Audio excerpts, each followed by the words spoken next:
All right. So now we're getting into the 1980s. Climate models are on the way up. Unfortunately, temperatures are also on the way up. Ice coverage is on the way down, and the world is starting to get warmer and warmer and more concerning. So, what happens next? Well, as we get into the 1980s, global warming begins to accelerate. Temperatures begin to rise faster and faster and faster. We'll actually break down how temperatures changed over the 20th century in our next module when talking about past climate. But this began to happen. This combined with the initial output from these very rapidly developing climate models began to paint a pretty dire picture. In 1988, the United Nations realized this is something that we really need to be worried about. And so the United Nations commissioned a new group called the Intergovernmental Panel on Climate Change, or the IPCC. It is an agency made up of the world's top climate scientists from many, many different countries. Not just the rich countries, but from all countries. And so all of these countries send their top scientists to work together, to collaborate, to contribute what they know. And as a group, they paint a single giant consensus picture on what is happening with Earth's climate.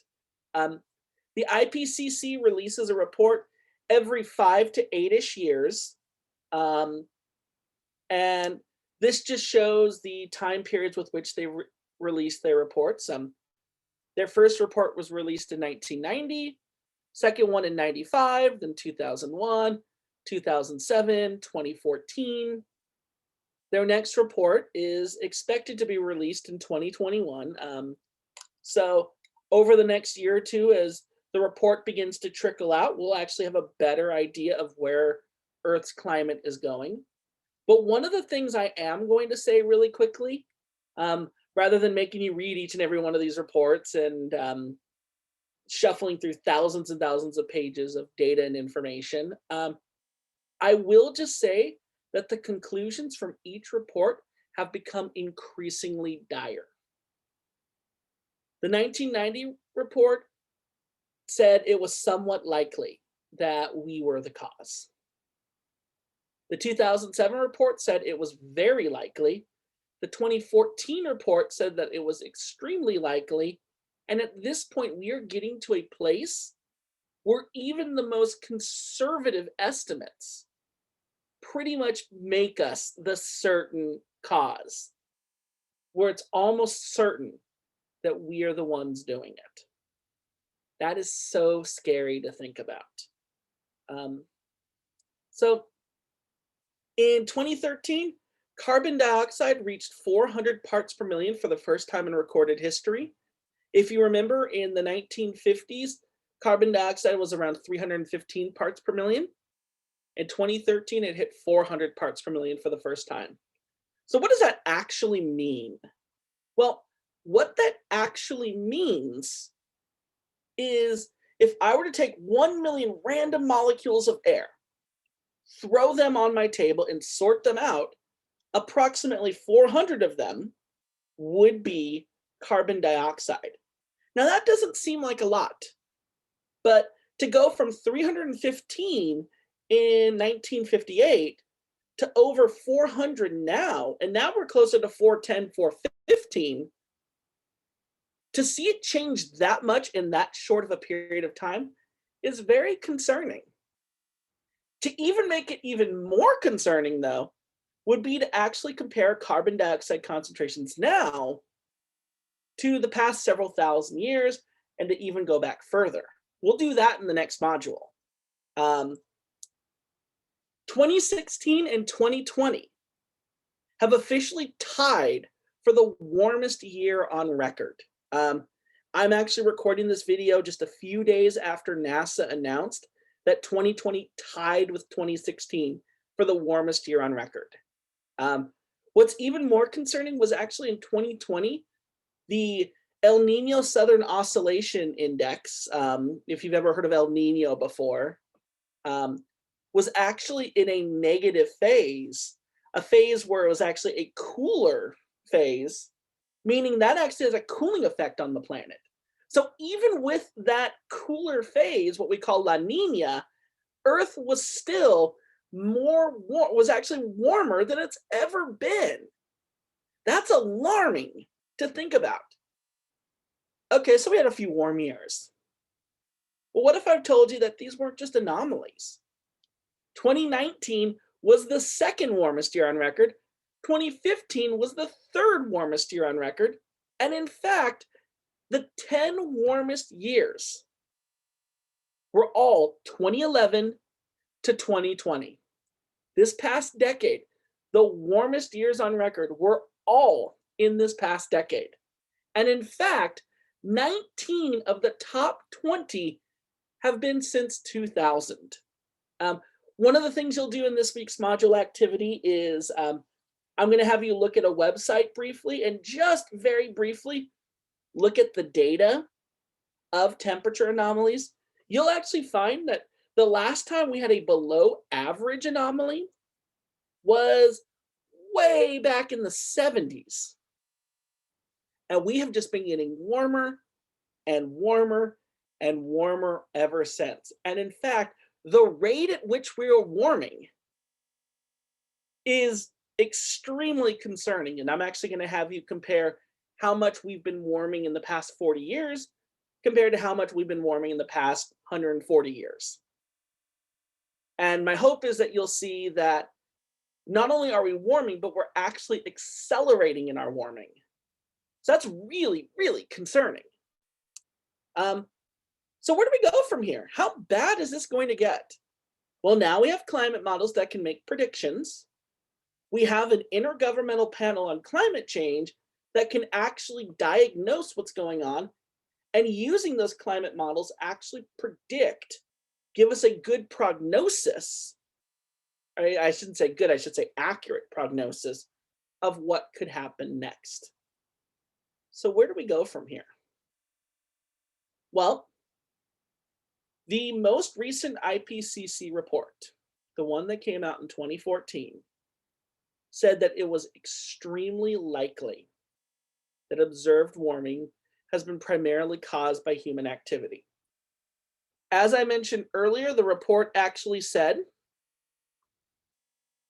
that with a 95% statistical confidence, we have warmed between 0.85 plus or minus 0.2 degrees Celsius. I accidentally put the 0.85 there.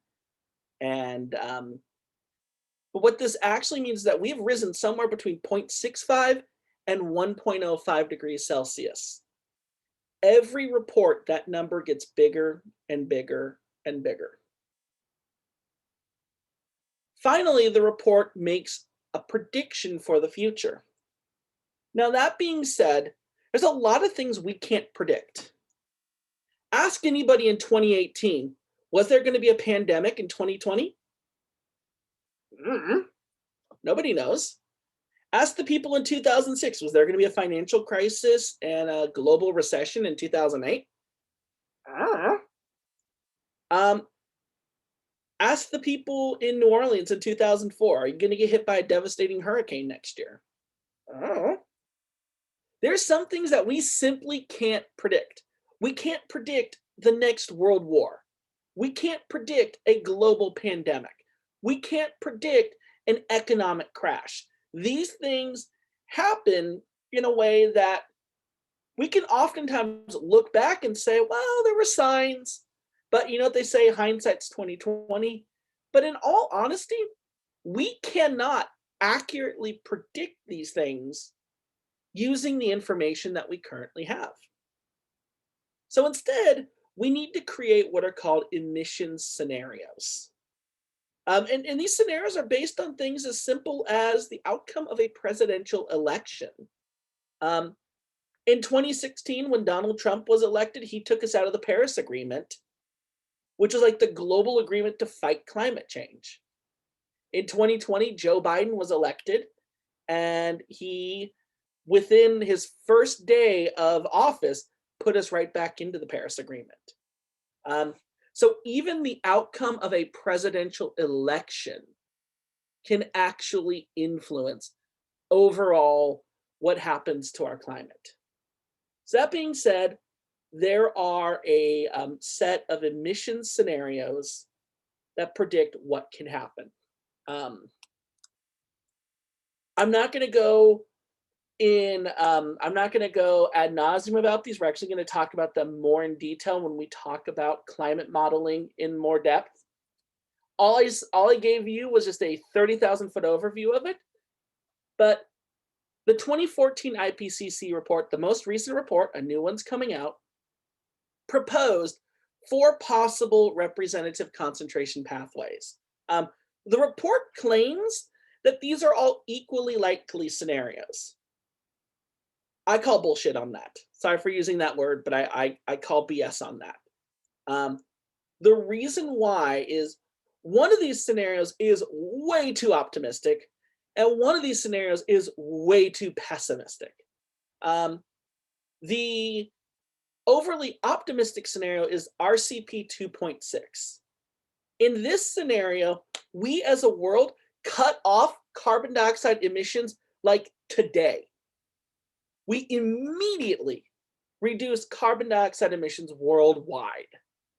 When you have a rapidly expanding economy like China and India, to tell them that you can't emit any more carbon dioxide, you have to cut back your emissions right now, would stifle their economy and would probably trigger some pretty big wars.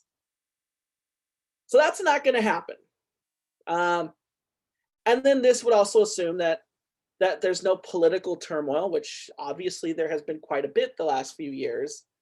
And then even with a pandemic and climate change sort of taking a step back because of it, I think this scenario is too rosy.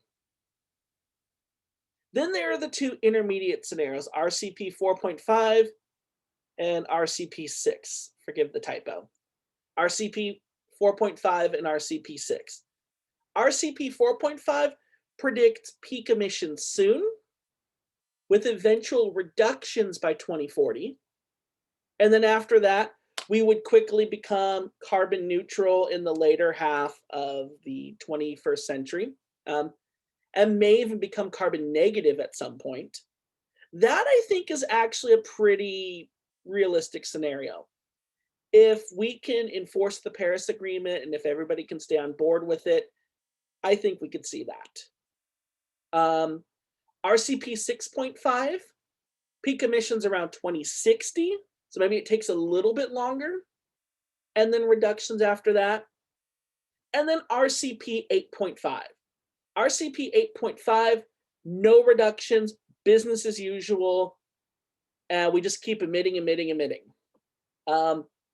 RCP 2.6 is the best case, and I think it's too optimistic. RCP 8.5 is the worst case, and in my honest opinion, I think we're going to land somewhere between 4.5 and 6. With that being said, here are the outcomes of these 4 emissions scenarios. RCP 2.6, we become carbon neutral and even carbon negative before the end of the 21st century. Even if we do that, we are committed as of now to an additional 0.9 degrees of warming and may see as much as 2.3 degrees of warming. In the RCP 4.5 scenario, we may see 1.7 to 3.2 degrees of warming. In the RCP 6 scenario, we may see 2 to 3.7 degrees of warming. And in the RCP 8.5 scenario, we may see 3.2 to as much as 5.4 degrees Celsius of additional warming. Those don't seem like big numbers, but they're actually very alarming numbers, very concerning numbers. The difference between now and our last ice age, when pretty much all of England, all of Great Britain Most of Europe was under ice. All of Canada was under ice. Much of the Midwestern United States was under permanent ice. In that particular time, we were only about 5 degrees cooler than we currently are now. So that would be horrific. That would be absolutely horrific. I am a little bit more optimistic. I think there's too much controversy to where we could nail the RCP 2.6 scenario. But I also think that we are waking up enough to see that RCP 6, RCP 4.5, we could see reductions happening in these areas. And I think it's very possible to actually see reductions happen sooner than later, by 2030, 2040. And if we improve carbon capturing technology, we may even see more of a reduction than that. Now, once again, there are many different variables to consider, but this just gives you an idea of where we are going. So that's it for Module 1. Make sure to do the Module 1 activity and take the Module 1 quiz. I will actually post in this module a review sheet. I'll post all of these slides, and you'll have 3 attempts on the quiz. And for the activity, please don't hesitate to reach out to me if you have any questions. But that's it. That's it for this that's it for this module. Next module, we're going to be talking a lot about the past. How do we know what's happened to the Earth in the past? How has our climate changed from the prehistoric days to where it is now? And how do we know that this warming that we're experiencing is something to be seriously concerned about? So we'll talk about that in the next module. Until then, please let me know if you have any questions, comments, or concerns. Thank you for watching.